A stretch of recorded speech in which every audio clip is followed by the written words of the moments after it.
Okay, welcome back. So the first part of this unit, we focused on sound waves, some of the uses of sound, sonar, echolocation, ultrasound, making images of the body, communication, entertainment. Now we move into the electromagnetic spectrum. And electromagnetic waves, unlike sound waves, do not need matter to travel through. They can travel through the vacuum of space. And this is where light waves are, radio waves. So we're going to take a look at this. Electromagnetic energy or radiant energy is made from electric charges and travel through a vacuum. And remember, this is exactly the opposite of sound waves. Okay, it travels fastest in a vacuum. Sound doesn't travel at all in a vacuum. Then it travels the next fastest in gas. It slows down in a liquid, and then it finally goes slowest in a solid. This is the exact opposite of sound. Sound travels fastest in the solid, slows down in a liquid, slows down more in a gas, and does not travel at all in a vacuum. A photon is the electromagnetic particle that the waves behave like a particle. It's called the wave particle theory. And if you take physics in high school, they'll get into more of that. But the photon is a massless particle that behaves like a wave. It carries energy. It has momentum. So but it behaves like a wave. And so we're going to focus on the wave properties of electromagnetic waves. Okay, as a wave, the photon has no mass and travels at the speed of light. The energy of a photon depends on the rate of vibration or the frequency of the wave. So the higher the frequency, the more energy, the lower the frequency, the less energy. And we're going to see that that's important because the higher the frequency and the higher the energy, the more dangerous the waves become to humans.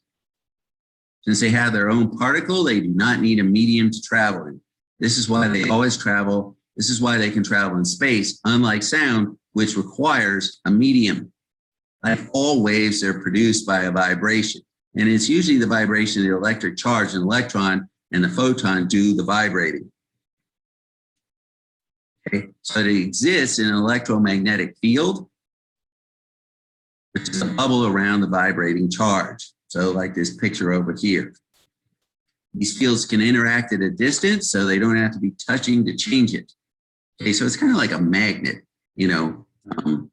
That's why it's actually electromagnetic, because it has properties of electricity and magnetism.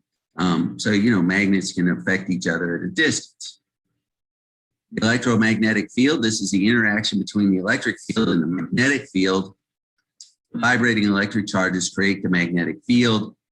It's the combination of the electric energy and the waves. Okay, so let's get into the nuts and bolts of the electromagnetic spectrum. Okay. All the different electromagnetic waves are combined together on a big scale. So, you know, it goes from one end where it's very low frequency with longer wavelengths, which mean less energy, and higher frequency or higher wavelengths, which mean more energy. So if you look at this picture of the electromagnetic spectrum, it goes from radio waves, and it shows us they're about the size of a big building. And then, you know, as they get smaller, like microwaves, are between the size of a human and a bee. So these are still big, they're measurable, they're low energy, they're not harmful. And then infrared, which infra means just below. So it's just below red light. I'm going to put the visible spectrum up here. Roy G. Biv, red, orange, yellow, green, blue, indigo, and violet. So infrared means just below red. And this is, you know, the size of a pinpoint. It's still something we can measure, you know, pretty easily. And this is usually, we see infrared heat, infrared radiation is heat. So this is like what night vision goggles do. They just bump that wavelength up a little bit so that they take the heat wave and push it over into the visible spectrum. And then we have the visible spectrum of light, okay, which goes, you know, size of protozoas about, okay. And so the longest wavelength light is red, the shortest is violet. And this is why, like originally, CD players and DVDs were red ray. And then Blu-ray players with a shorter wavelength that can carry more information, that's where you have HD.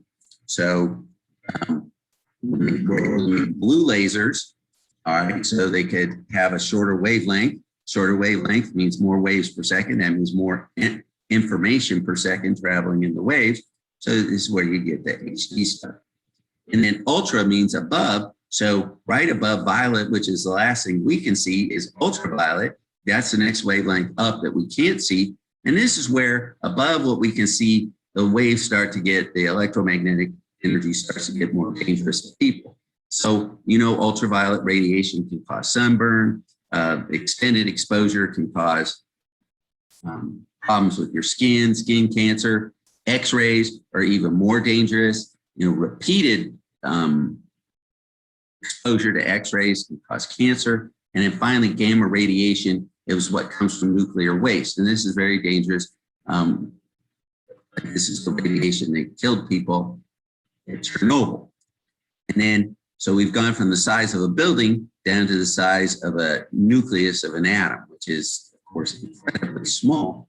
Remember, we said the atom was mostly empty space. So even an X-ray is much larger than the gamma ray, its wavelength.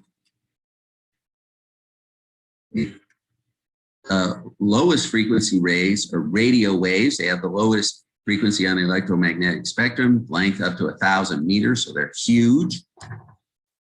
Okay, radar waves bounce off an object to determine the position and speed, like sonar, but for radio waves, so knowing the speed of the electromagnetic wave and the distance, okay, the same way you can calculate, you know, knowing the speed and measuring the time it takes for the reflection to come back, you can find a position to make a shape. Okay? Magnetic resonance imaging works this way. Radio waves produce an image inside our body. So we have, you know, electromagnetic waves. Resonance is natural frequency. Imaging, okay, used for diagnosing medical conditions. And then just up from radio waves are microwaves, okay? They're the second lowest electromagnetic wavelengths from about 1 to 10 centimeters. Radiant energy from microwaves can be used to cook food. The food absorbs the wavelengths of the energy, makes the particles vibrate faster. When they vibrate faster, they rub together and make friction. And actually, that's how the food cooks itself in. Radar and microwaves, they're kind of, you know, sort of in that long wavelength bracket. The original, when they were working on radar, they would, you know, test it and see if they could, you know, find a person, like at the end of a runway, you know, and the soldiers would get really hot. And so whoever was working with that, they're like, well, the same kind of machine for food. Originally, the microwave ovens were called radar ranges. It's kind of a little sidetrack there. Okay. Infrared rays have a wavelength just higher than microwaves, but longer than visible light. So they're just below what we could see. Infra means below, infrared means below red light. Okay, it's felt as heat or thermal energy. So usually this is how we feel infrared radiation. So remember we talked about radiant energy coming out when we did thermal energy. Well, it's this kind of energy right here. It's infrared electromagnetic energy. Okay, and then next up is visible light. These are the wavelengths that the human eye can see. Okay, and you know the old acronym RGB, red, orange, yellow, green, blue, indigo. And finally, violet is the shortest wavelength that we could see. Ultraviolet have wavelengths higher than visible light, carries enough energy to cause chemical reactions. Okay, so it can be at times dangerous to people. Okay, so ultra means above. So ultraviolet is above violet. So it's just above what we can see. And that's why, like, if you're in a black light and you're wearing something white, Well, white reflects all the colors of light, so it reflects the UV back. And when it breaks up, it makes a diffuse reflection. That's why it makes things glow. It can cause damage to skin cells. Okay, you use UV radiation to kill bacteria and viruses. So a lot of times air purifiers will have UV radiation in them, so the air passes through there. The air goes through where the UV light is, and it kills any bacteria or viruses in the air. Water purification systems, like for wells, sometimes have a place where the water goes through UV light, and it kills the bacteria, and you don't need to put chlorine or some other kind of poison in the water to kill bacteria. Sunscreen absorbs the UV radiation, so less energy is transferred to your skin. And just above UV is X-rays, higher electromagnetic wave with a shorter wavelength and a higher frequency than UV. Okay, enough energy to pass through skin and muscle, but not bone. And this is how you get an image of the bone, okay, as they absorb till it get dark. They look darker. Basically, it works just like regular light.